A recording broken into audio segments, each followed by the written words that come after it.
Okay, so today we're going to be talking about how many weddings should you shoot, and this is kind of a little bit of a touchy subject because I know, like for me when I was starting out, I kind of it was like a pride thing. I wanted to shoot as many weddings as I possibly could because I felt like the more I shot, the better filmmaker I was and the more successful I was, and I found now that I really think about it, I think I found pride in how busy I was. Like, when you're starting out your business, you never want to let anyone down. You never want someone to ask you, "How is your business going?" And you're like, not so well. So by shooting so many weddings, I felt like I was successful. Like when people would say, "Oh, so how's the business going?" I'd be like, "Oh, well, I'm shooting this weekend and that weekend and this weekend." And that's really all I cared about because it's like, if I'm busy, I must be successful. But what ended up happening is I relied too much on the amount of weddings I was shooting, and I was just utterly burnt out.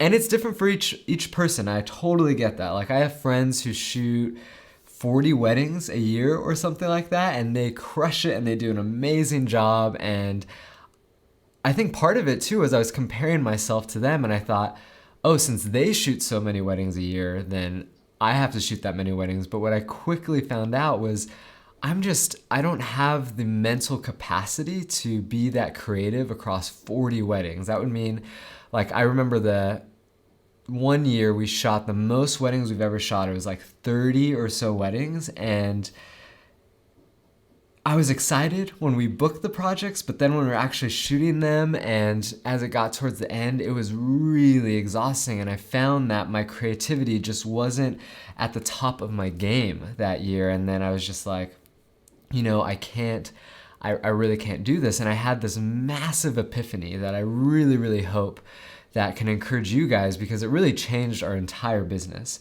And that was, oh my gosh, okay, this is my business. I get to decide how many weddings we shoot or don't shoot. And I know that sounds so simple and so like, well, duh. But I wasn't really operating like that before. I was just like a slave to, oh, this couple wants to book. Okay, cool. I'm free that weekend. Okay, sweet. I'm going to do the wedding.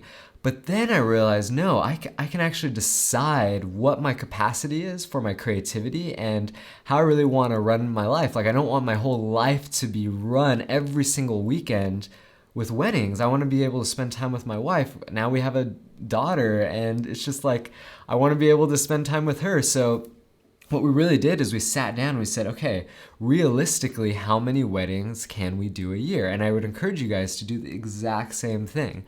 And what we found is that for us, that sweet spot of maximum creativity and profit and business, savviness is around, 18 to 20 weddings. That's like the perfect sweet spot. And what that allows us to do is shoot around 1 to 2 weddings a month. And then it also allows us, this is something that has also changed the game for us, because like I said, this is your business. Like, just pause on that for a second. This is your business. You can decide how many days you work a week. You can decide how many weddings you shoot a month. You can decide how much you charge for those weddings, and you can decide which days you shoot. It's just, really think about that and utilize that. So when I understood that, I said, you know what?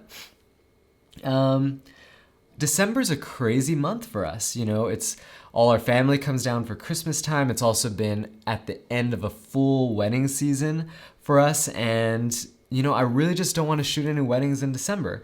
And when I said that in my mind, I'm like, oh my gosh, that's crazy. Can I do that? Can I say no to weddings in December? Because in the previous years, we had shot weddings in December, and it was just too crazy doing 2 weddings or 3 weddings and Christmas and family, and it was usually at the end of our wedding season. And so the last couple of years, I was just like, hey, we're going to take December off. And it was scary. It was like nerve-wracking because it's like, oh my gosh, can we do that? Are we going to be able to live if we don't shoot in December? And you know what? It was awesome. It was okay. And this last December was amazing. We didn't have any weddings. We were able to spend the entire Christmas season with family and take a really much needed break, recharge our creativity, and go back at it. It was incredible. So along with deciding, okay, how many weddings are you going to shoot a month? Also decide, and it's okay to do this. Like, it is okay. You're not lazy. It's good to take breaks. Decide to take December off. I like charge you as an action step, take December off this year. You know, if it's one of your slower months and it's a huge family, time to spend time with family, it's going to change your life. That's why all of us got into business, was to be able to have freedom and be able to choose when we worked and when we didn't. So that was huge. Okay, so now I want to get to some kind of action steps on how you can make this happen in your own business, because I totally realize everyone's business situation is a little bit different, and this advice isn't gospel. This isn't like, this is what's going to work for every person, but it has worked amazing for us. So kind of the steps I want to take you guys through, because I really want these videos to not just inspire you, but also put you into action. So here's the first thing, is I want you to write down how much money you need to make a year. And I know it's kind of scary. Like, I know in the first couple of years of business, I kind of shied away from really looking at my finances, because I was scared when I looked at them, I was going to see failure, that I wasn't doing as well as I wanted to be doing. But throw that out the window. You need to be looking at this. So what I want you to do is first write down what your monthly expenses are, like how much it costs for you to live. And this includes stuff like rent, car insurance, food, any of the basic things that if you didn't have these things, you're not going to be able to live, yet alone run your business. So kind of write down what is those core monthly expenses that you need to live and run your business. Put that down. And then see how much that totals for a year. Is that $50,000 a year that you need to do those core things? Is that $60,000? Is that $70,000? Is it $100,000? And it's okay if it's a bigger number, because that's why we do this, so we can figure out what we need. And so once you write that down, once you figure out what that is, decide, okay, how many weddings do I need to shoot to make that much at my current prices? Is it 20 weddings? Is it 30 weddings? Is it 40 weddings? And then have that. So that's kind of the first two steps. And then look at, okay, so say you did all that and it takes 30 weddings or 40 weddings to make what you need to live a year, or to live off of in a year. And ask yourself, do I really want to be doing 40 weddings? Is that too much for me?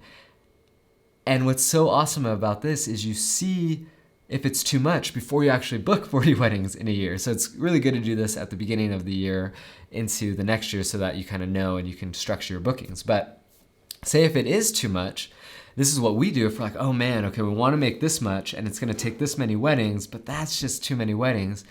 This is when you raise your prices. This is a great way to raise your prices, because it forces you. You're like, I don't want to do that many weddings, but if I charge an extra $1,000 for every one of my weddings, then I can cut that 40 number like by 10 weddings, and then I'm only doing 30 weddings a year, and I can handle that. And most of the time what you'll find is just raising your prices by 500 or 1,000. It seems scary to you, but couples and clients, it's not going to be that big of a deal, especially if you're really working on your craft and honing it. It's going to be worth it. So raise those prices, do 10 less weddings a year. It's going to change your life.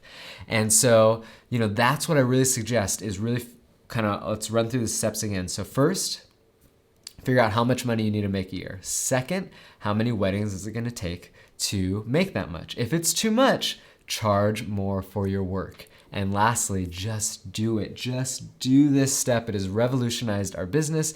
It's made me way less stressed out, allowed me to be a better dad, a better husband to my wife, and just enjoy life more, which is making me more creative and allows me to serve couples better. So that's a lot of my tips on how many weddings you should shoot a year. And again, this is what works for us. Feel free, I'd love to hear what works for you guys in the comments below. Let me know how many weddings you shoot, what you've figured out in terms of balancing the creativity and the burnout and shooting and profit. Let me know, but this is just what works for us. And then also, by the way, we have new presets coming out super soon, color grading presets for our wedding films, and all the presets we use for those. So if you want to be the first to hear about those, they're going to be super rad. Click the link right here and you can put in your email and you'll be notified when they come out, or you could click the link below. All right, guys, well, I hope you're having an awesome day. I will talk to you guys later.